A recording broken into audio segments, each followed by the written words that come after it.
بسم الله الرحمن الرحيم والصلاة والسلام على أشرف الأنبياء والمرسلين سيدنا محمد وعلى آله وصحبه أجمعين.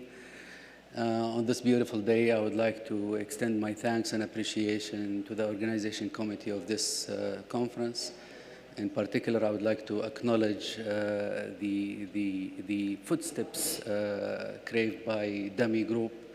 MashaAllah, tabarakallah, we have seen how wonderful their impact is and on the ground, and now they are also sharing on this second symposium their impact on a scientific level. And I also had the privilege yesterday to visit two of their sites, MashaAllah, tabarakallah. When we talk about customer experience, and normally when our administration talk to us about meeting the customer experience, trying to, as much as we can, to be up to date with the customer experience, now they moved to the next level, which is exceeding the customer experience. So we felt that donors are being really blessed by being able to donate and help the community through Damy Group. So بارك الله في جهودكم ويعطيكم العافية جميعا. So today I'm going to talk to you about risk assessment in blood bank. And why did I choose this topic? There was a reason, because definitely during our routine visits, inspection visits, whether it's Sibahi, CAP, ABB visits to our colleagues, we noticed that the focus is always around the standard, how the standards are being met, how to meet the current standard, what documentation is required. And sometimes we get deviated from the fact that the center of our focus should be our patients, not how to meet the standards. And in addition to that, if you look at any definition in any textbook about a standard, the standard is the basic minimum requirement for meeting the quality, for not harming the patient, for keeping the environment around you and your operation in a very safe zone. So it is like your control line. So it's the basic minimum requirement. It should not be dealt with as a very challenging thing to deal with. It should not be like considered as a big leap that I cannot jump. We are operating in blood banks, and we should know the fact that there are some inherent risk in our process that should be totally not acceptable, that we cannot meet them. So in that context, I try to look at a systematic approach for controlling the risk in our organization on both the clinical side and on operational side. So if we move here in our outline for today's presentation, I'm going to walk you through Ernst & Young report about the top 10 health risks in healthcare. We are going to address each component of the risk, how to develop your risk matrix, and I will give you two examples, one from an operational aspect and the other one is from a regulatory example. And finally, we will have to address some standards related to Sibahi, which are the ESR standards. So I'm going to delve into some information about those standards. Okay, let's look here and see what are the global top 10 risks for health organizations. Based on Ernst & Young, these are the most challenges that are facing healthcare organizations nowadays. Increasing costs for medical services. There is too much, the bill is too high for us to pay. Cybersecurity, not running a safe information technology. Healthcare delivery quality and patient safety, which is in constant demand. How do we meet them? How do we exceed them? How do we make sure that our operation is safe? Patient data, privacy, and information security, that's an internal issue. How we can keep our data secure and our patient data secure. Compliance, and this is where accreditation or regulatory standards are, complying and regulatory changes. As we grow to become more efficient in our procedure, as we have more research into our patient safety, the standards will grow with us. So they will become more stringent. They will become more challenging to meet. So this could be one of the risks that our facilities or our hospitals are facing. Pandemic readiness, healthcare infections that are preventing from having a good workforce to operate the daily operations within our facility, any supply chain disruption, and also succession challenges, how we can have the next leader prepared for us to run and operate the show, and then the quick speed of disruptive innovations and new technologies. The technology is changing so quick. Could that be considered as a risk to us? Yes. So I want your help to, if you can tell me, if we say risk, the word risk, what does that mean to you? Can someone help me in defining the risk? Whether it's in healthcare, whether in its operation, how do we define risk? Harm. Okay.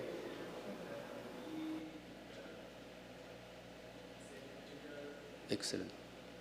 So so risk in our concept, it's tied up with harm.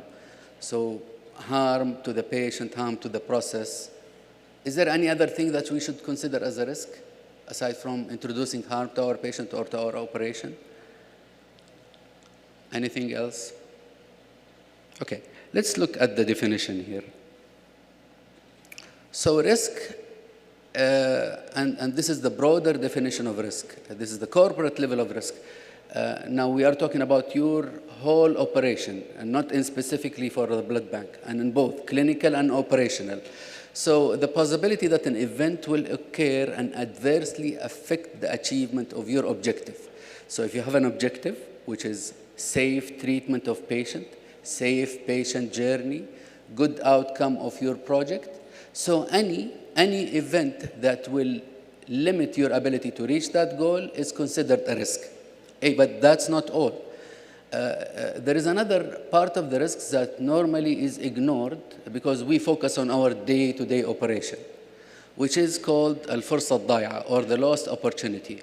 And I would like to connect what Damy is doing right now with this concept. So basically, if any opportunity in the market that you ignore or you don't take the opportunity is also considered a risk. Any opportunity such as strategy, action not taken, that is considered a risk. And why did I mention Damy? Because there is a good pool of potential blood donors.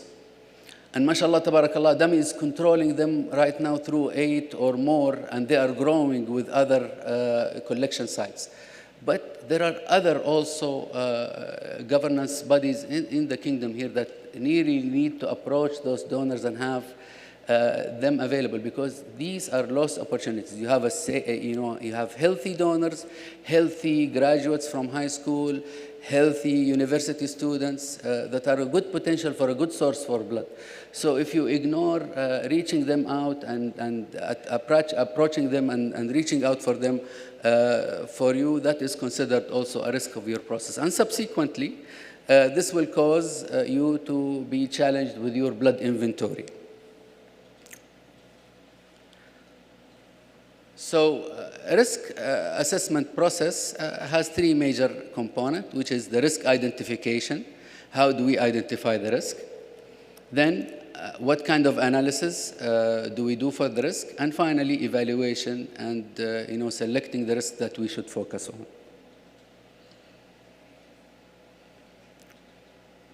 How do we identify risk within our organization?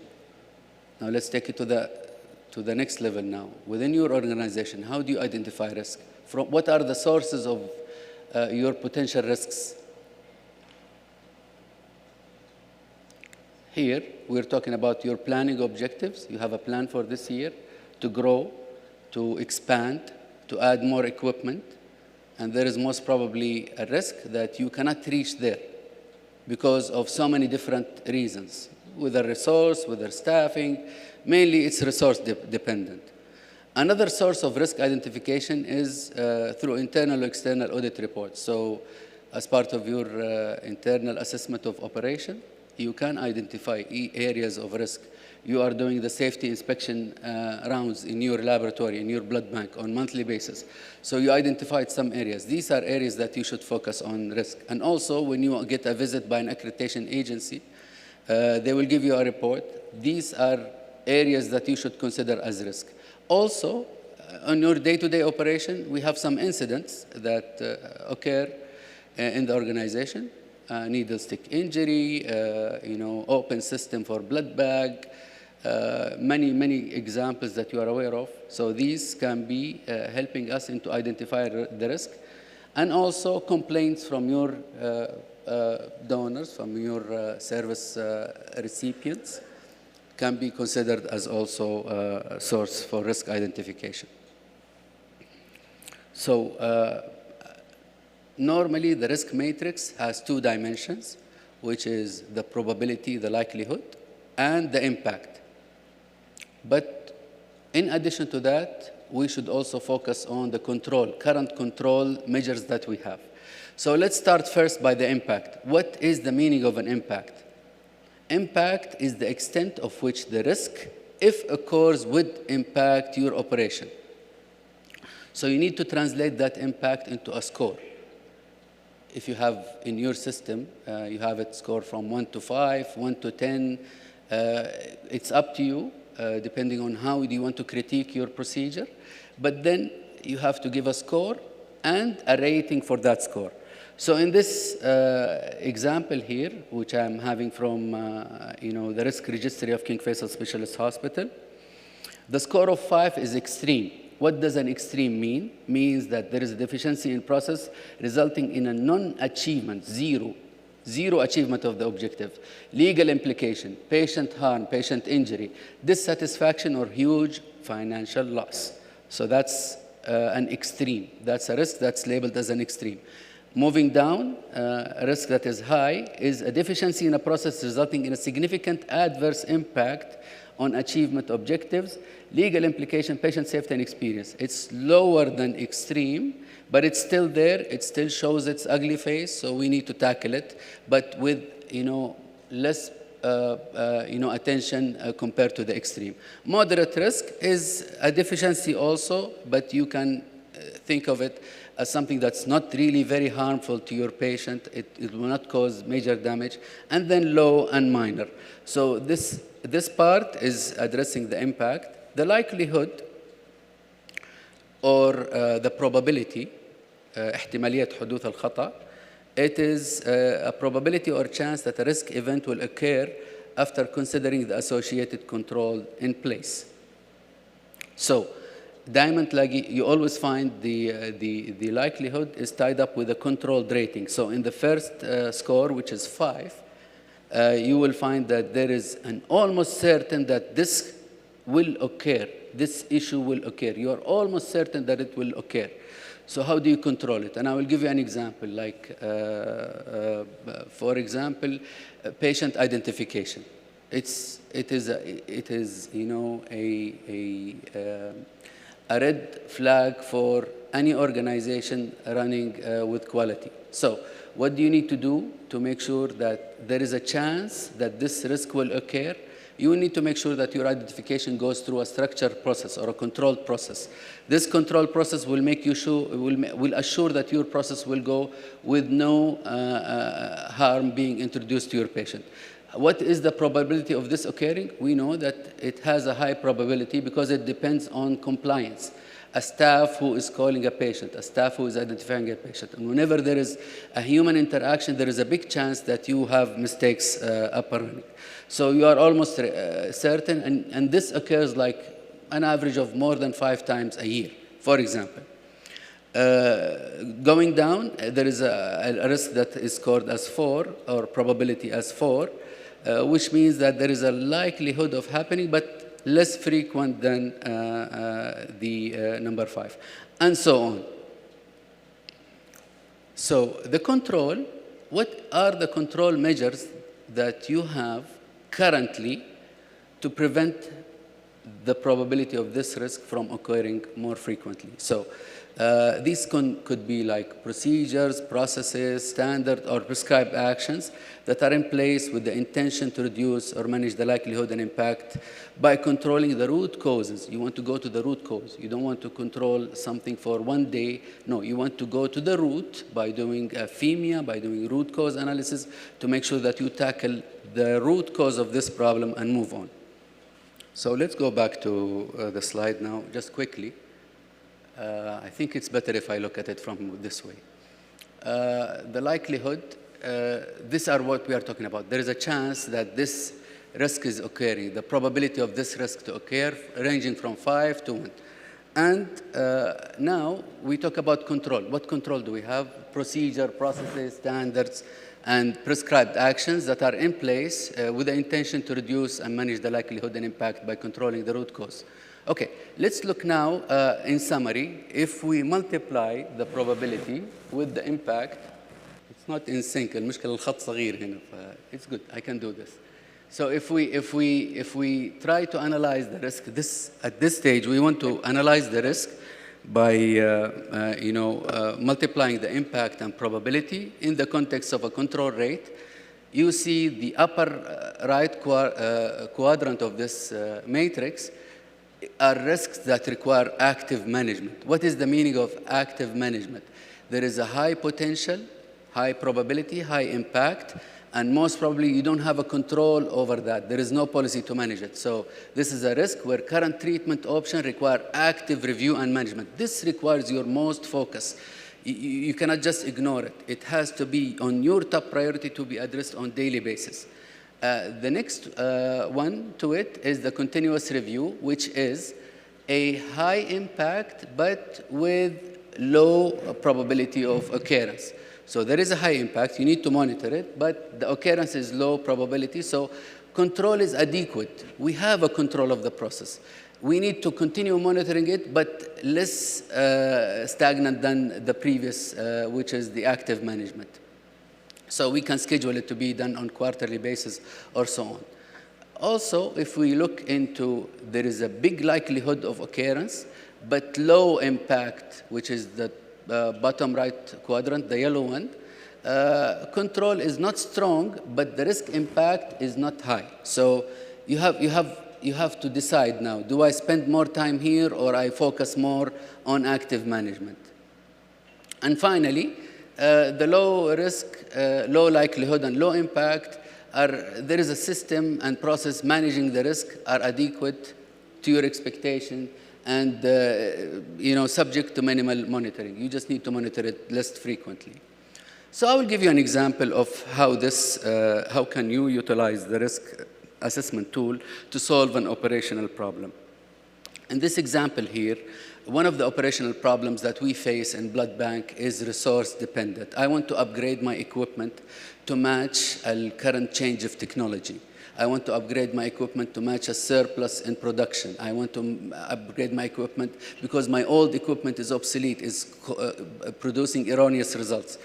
But not all my wishes are becoming true because budgeting resources are highly dependent on how much risk is part of. You see, the concept I'm trying to push is that instead of having a wish list, it's to structure it in a way that is scientific and based on risk assessment techniques. So in this slide, I'm talking about the risk title, which is a blood bank upgrade. What is my problem here? What is the detailed risk statement?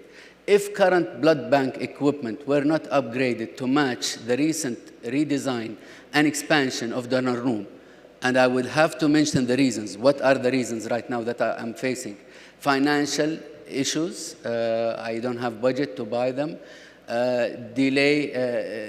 Financial issues such as upgrade includes universal filtration, platelets, an additive solution, and so on and so forth. So mainly this is resource dependent, it's financial. This will cause delay in processing transfusion and sometimes unavailability of blood, which is high risk to the blood bank. And that's why this risk is labeled as a high probability and high impact, and it requires an active management. So what control measures do we have right now? Collaborative efforts from the blood bank, from supply chain management and finance to finalize the contract, to procure the equipment and move on. For example, having a transition period to help me upgrade the equipment and so on and so forth. So this is an operational example to help you structure your request rather than just having a wish list. Let's move to a clinical risk. And this example here is how you request for facilities that are running with ABB accreditation.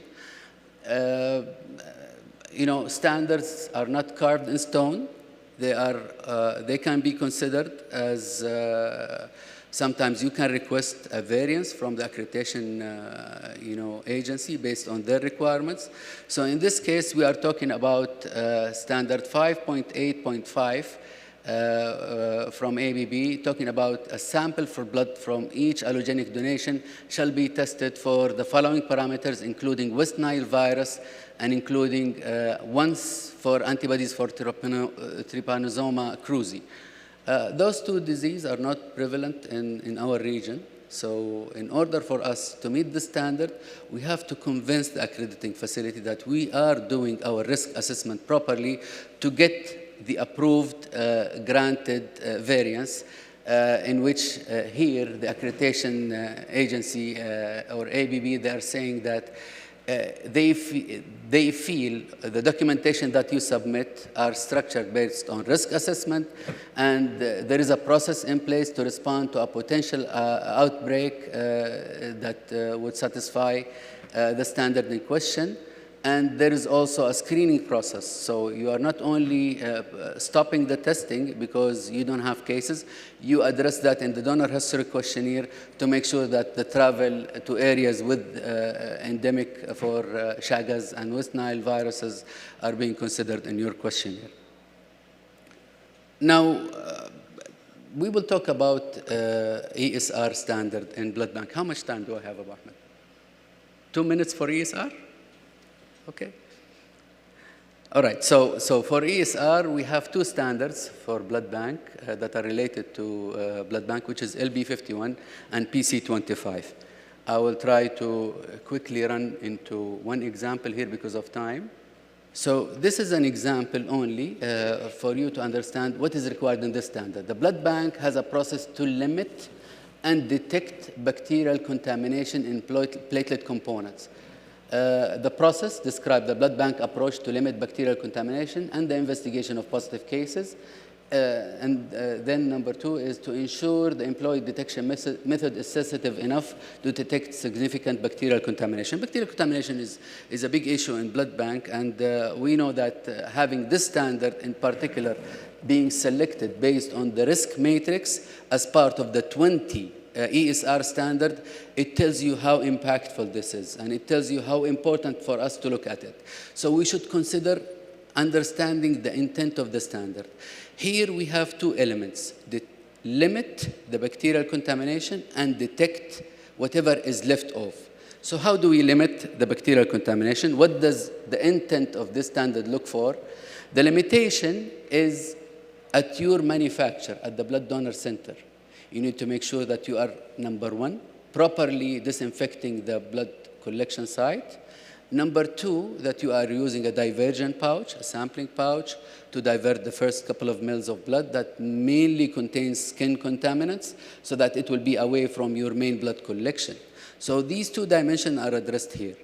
It's not only about testing bacterial contamination in platelets.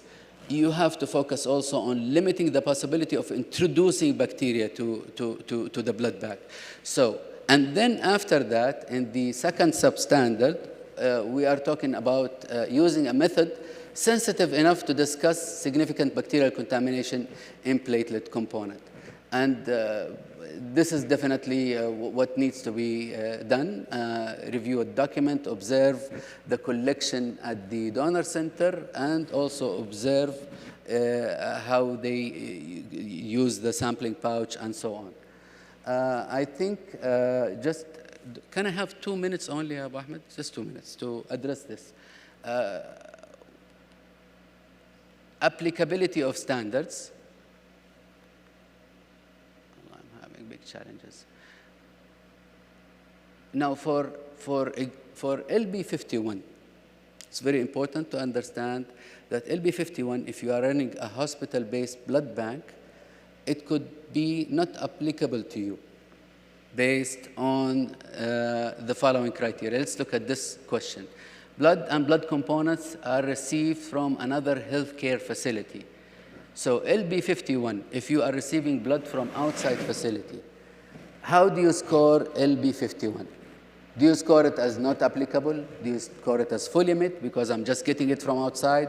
Do you score it as 0 because I'm not sure? Or do you use the scoring of the supplying healthcare facility? Two probabilities here. It's either you can score it as not applicable or you can score it as not met, and I will tell you why. Scoring of outsourced services, if you have an outsourced services, you're getting your blood products from outside facility, you have to have a contract or agreement with that facility governing the transition, governing the how often do you receive blood products, what markers do you look for from that facility, and you have to have a review for that contract.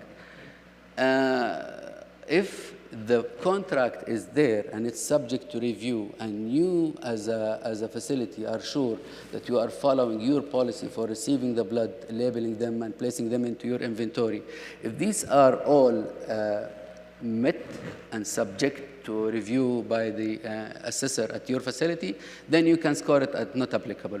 But if there was no contract, you are just receiving haphazard products, and I don't think any of our facilities are doing this, but just to know that if there is any defect in the contractual agreement, meaning that this has subsequent impact on our blood product, and then in that case, we can score it as not met. I think I don't have time to run over the rest of my slides, so I would like to stop at this stage, and thank you all for your active listening. I hope that our take-home lesson is focusing on our scientific approach to solve problems, rely heavily on risk assessment matrix. I urge you all to go back, like we have done when we first met with our standards, is to go back and read about risk. If you are lucky enough to have an organization running a risk management or division within your organization, reach out for them. They will be able to help you. Otherwise, look for good resources. Understand it will help you solve both operational challenges and clinical challenges. Thank you very much. يعطيكم العافية.